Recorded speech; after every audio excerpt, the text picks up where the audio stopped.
आप सभी को बहुत ही आदर के साथ राधे राधे। आज मन में एक बात आई, सोचा आप सबसे साझा करूं। प्रायः सभी लोग ऐसा कहते हैं कि संसार में सब प्रकार से सुखी कोई नहीं हो सकता। किसी को तन से, किसी को मन से, तो किसी को धन से दुख बना ही रहता है। अर्थात संसार में कोई भी एक ऐसा व्यक्ति नहीं है जो सब प्रकार से सुखी हो। उसके पीछे एक विशेष कारण है। बहुत सारे लोग अभाव में दुखी होते हैं, बहुत सारे लोग प्रभाव में दुखी होते हैं और बहुत सारे लोग अपने स्वभाव में दुखी होते हैं, अपने स्वभाव से दुखी होते हैं। अभाव का दुख, जैसे कि किसी के पास ये नहीं है, किसी के पास वो नहीं है, किसी के पास ऐसा नहीं है, किसी के पास वैसा नहीं है। घर है तो ऐसा नहीं है, वैसा होना चाहिए। गाड़ी है तो छोटी है, बड़ी होनी चाहिए। मतलब कहीं ना कहीं से वो अभावग्रस्त अपने आप को बनाए रखते हैं। उसके तीन खास वजह हैं, वो हैं अभाव, प्रभाव और स्वभाव। बहुत सारे लोग अभाव में दुखी होते हैं और बहुत सारे लोग प्रभाव में दुखी होते हैं, मतलब होने के प्रभाव में। जैसे किसी के पास न होने जैसा दुख, मतलब संतान नहीं है, पुत्र नहीं है तो दुखी है। और होने का दुख मतलब दुष्ट पुत्र हो जाए, धूर्त पुत्र हो जाए, दुराचारी संतान निकले तो होने का भी दुख हो जाता है। और एक तीसरे किस्म के लोग होते हैं, वो ना अभाव से दुखी होते हैं और ना प्रभाव से, वो दुखी होते हैं स्वभाव से। और ये स्वभाव का दुख जीवन भर बना रहता है जब तक आप जीते हैं उस स्वभाव में। खास बात तो यह है बंधुओं कि प्रभाव का दुख मिट जाता है, अभाव का दुख मिट जाता है, लेकिन स्वभाव का दुख कभी नहीं मिटता।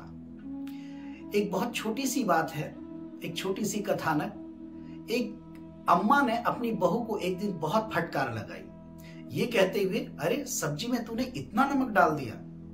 दूसरे दिन उसकी बहू ने बहुत सुंदर प्रयास किया कि आज अच्छा भोजन बनाकर माँ जी को परोसूं।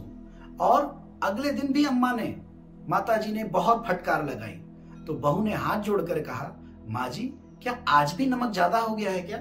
तो अम्मा ने कहा, नहीं नहीं, आज तो सब कुछ ठीक है। फिर बहू ने पूछा, तो जब आज सब कुछ ठीक है तो अम्मा फटकार क्यों? तो अम्मा ने कहा, जब तू इतना अच्छा खाना बना सकती है, बनाना जानती है, तो कल तूने क्यों नहीं बनाया?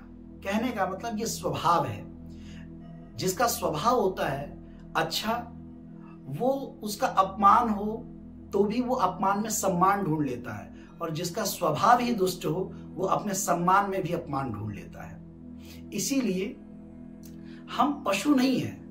हमें पशुवत विचारहीन, विवेकहीन, बुद्धि से शून्य होकर जीवन नहीं जीना चाहिए। हम मनुष्य हैं। भगवान ने बुद्धि, विवेक और विचार नाम की चीज पशुओं को नहीं दी है, बल्कि हम मनुष्यों को दी है। इसीलिए मनुष्य होने के नाते हम विचारवान बने, विवेकवान बने और बुद्धिमानी से अपने इस जीवन का सुख और आनंद लेते हुए इसे धन्य बनाएं, जीवन को सफल बनाएं।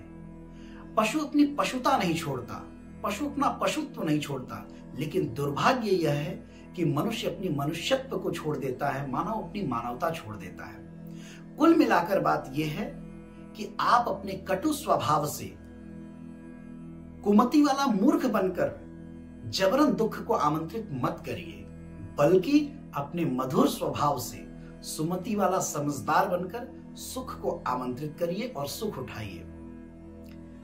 ये बात मैं नहीं कह रहा हूं, गोस्वामी तुलसी बाबा कहते हैं, सुमति कुमति सब के उर रही, नाथ पुराण निगम अस कहहीं, जहां सुमति तह संपत्ति नाना, जहां कुमति तह विपत्ति निदाना। अर्थात हमारे वेद, शास्त्र, पुराण कहते हैं कि सुमति और कुमति तो सबके अंदर रहते हैं, लेकिन जिसके अंदर सुमति रहती है, जो सुमति से चलते हैं, उन्हें सुख रूप संपत्ति प्राप्त होती है, और जो कुमति से चलते हैं, जो कुमति पूर्वक विचार रखते हैं और जीवन जीते हैं, उन्हें दुख रूप विपत्ति प्राप्त होती है। अब निर्भर करता है कि आप सुमति से चलकर सुख पाते हैं या कुमति से चलकर दुख पाते हैं। राधे राधे।